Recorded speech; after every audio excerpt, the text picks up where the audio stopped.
So first of all, thank you so much for being with us and welcome to the Red Hot Truth. Thank you. It's my pleasure to be here. It's very exciting. And I want to really articulate that this is not an overnight thing. It takes Correct. constant work to reprogram yourself because you've lived your life for so long and you've run the same program for so long. So it's going to take a bit of time. It's like a mind gym, but it's so worth it because it really is worth it because really you're fighting for your own life. That's really what I tell myself. I'm fighting for my own life. Well, let's spin that a little bit, right? Uh-huh. So if we're fighting for our own life and then we create struggle. Yes, let's make it easy. It is okay. a process. Yes. Right? It is a process that you have to practice. You're being asked to think a different way, like you said, than you have been in a very long time. Yes. Right? So asking a different question of, okay, how can I make this easy, graceful, and fun? How can I make this whole thing so easy that it just comes to me? Oh, I'm getting chills. How can I make this so much fun? How can I open to more alignment that is fun and high vibe? Making it more of a easy flow instead of a fight. Because if we get into a fight, we introduce resistance. When we introduce resistance, we close off the flow to alignment.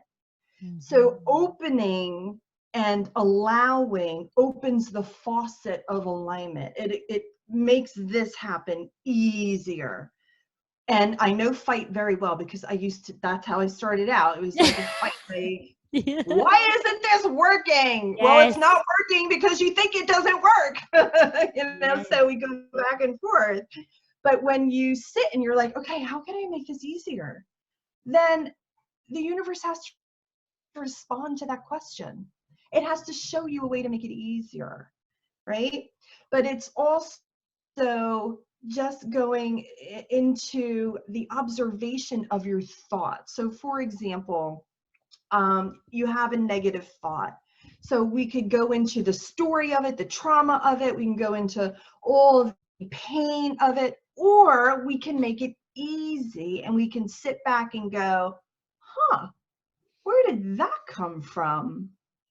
That's an interesting perception. I didn't know I had that going on. Okay, well, what if I changed that? What if we changed it and made a different story? What if I journaled this out and we said that we're not going to do this anymore? What if I just choose today that I recognize this story, I don't align with it anymore, and I'm going to bring in a new story? Make it easy. Yeah. Like how easy can it be? Right? Because part of the consciousness is being aware of what story it is that you're telling, but you don't have to dive into the pain of it or where it comes from or who it is or relive any trauma. We can just go, oh, it's coming up. Here it is. Thank you. I see it now. And now that I see it and I can name it, I can heal it and I can clear it.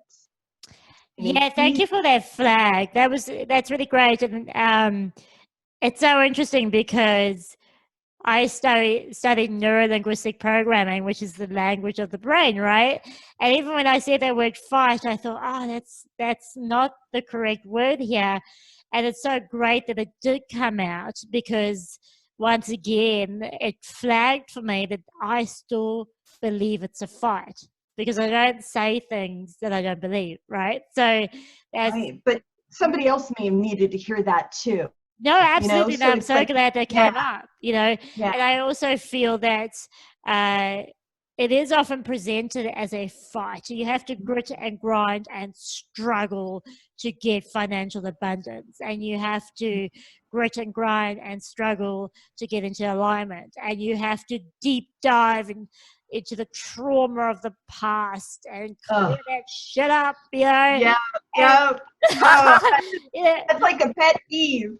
Totally. And that's why we go to coaches and healers, ironically, to clear that shit up, right?